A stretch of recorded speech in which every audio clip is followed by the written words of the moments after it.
Salam Bapak dan Ibu serta saudara yang terkasih dalam nama Tuhan Yesus Kristus. Kembali bersama kita bertemu dalam channel Kamsam Nida, yaitu kami seru membahas dan intim dengan Alkitab bersama dengan saya, Yonatan Sihite. Kali ini kita akan membahas kitab Taurat kelima dalam seri Pentatek, yaitu kitab Ulangan yang ditulis oleh Musa. Dan ada juga kemungkinan kitab ini ditulis oleh Yosua, karena adanya pencatatan kematian Musa yang terdapat pada pasal ke-34. Diperkirakan kitab Ulangan ditulis sekitar tahun 1410 dan 1355 sebelum Masehi, dengan rentan waktu sekitar 2 bulan lamanya. Judul kitab diterjemahkan dari bahasa Inggris, yaitu dari kata Deuteronomy yang diambil dari bahasa Yunani, yakni kata Deuteronomion, yang berarti pemberian hukum yang kedua. Latar belakang dari kitab Ulangan, yaitu pada akhir dari 40 tahun masa pengembaraan bangsa Israel di padang gurun, ketika generasi baru bersiap-siap untuk memasuki tanah Kanaan atau tanah perjanjian. Tercatat bahwa tempat penulisan kitab ini di dataran dekat Sungai Yordan di Moab yang berada di batas timur kota Yeriko.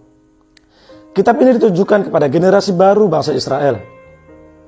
Isi dari kitab Ulangan membahas tentang perjalanan waktu sejak diberikannya hukum Taurat kepada generasi awal atau orang-orang tua bangsa Israel di Gunung Sinai.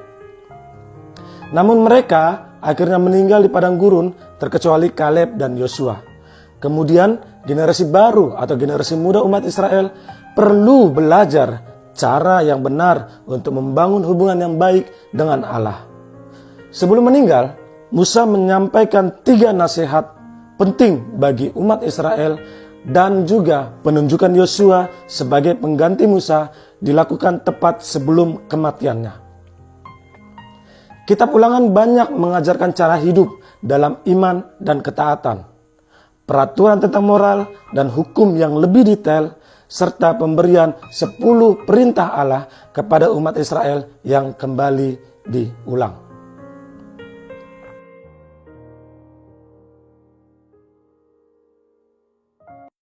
Kata kunci dalam kitab Ulangan adalah kata-kata ingat atau mengingat, lalu kata perjanjian dan kata-kata ketaatan. Musa selalu mengajar umat Israel untuk kembali mengingat perjanjian awal mereka dengan Allah nenek moyang mereka, yang telah membebaskan mereka dari perbudakan di tanah Mesir, dan yang telah menopang mereka selama melewati padang gurun menuju tanah perjanjian.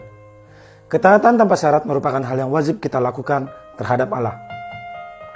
Tema yang terkandung dalam kitab Ulangan berbicara tentang hanya ada satu Allah yang sesungguhnya, di mana ketaatan kepada Allah akan membawa kita kepada berkat, dan ketidaktaatan kita terhadap Allah akan membawa kita kepada penghukuman.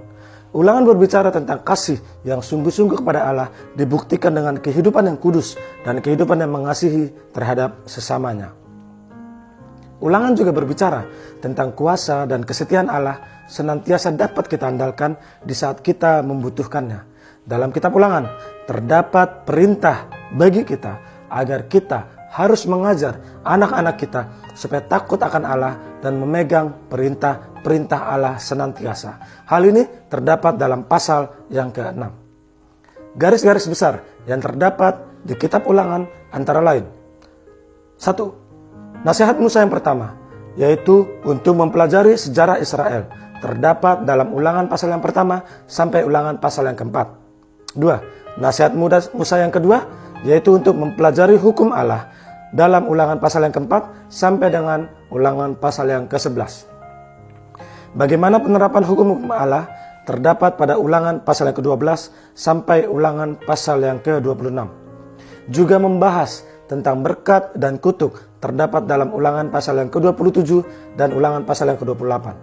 3. Nasihat Musa yang ketiga, pembaharuan perjanjian Israel dalam Ulangan pasal yang ke-29 dan pasal ke-30. 4. Penunjukan Yosua sebagai pengganti Musa terdapat pada Ulangan pasal 31 dan pasal 32. 5. Kata-kata terakhir Musa dan kematian Musa tercatat dalam Ulangan pasal yang ke-32 sampai dengan Ulangan pasal yang ke-34. Demikianlah Bapak Ibu serta saudara yang terkasih dalam nama Tuhan Yesus Kristus, pembahasan kita minggu ini mengenai kitab Ulangan. Besar harapan saya kelak boleh menjadi berkat bagi kita semua. Dukung dan doakan selalu channel Kamsa Menida, yaitu kami seru, membahas, dan intim dengan Alkitab bersama dengan saya, Yonatan Sihite. Sampai jumpa minggu depan, kita akan membahas kitab selanjutnya, yaitu kitab Yosua. Tuhan Yesus memberkati. Salam.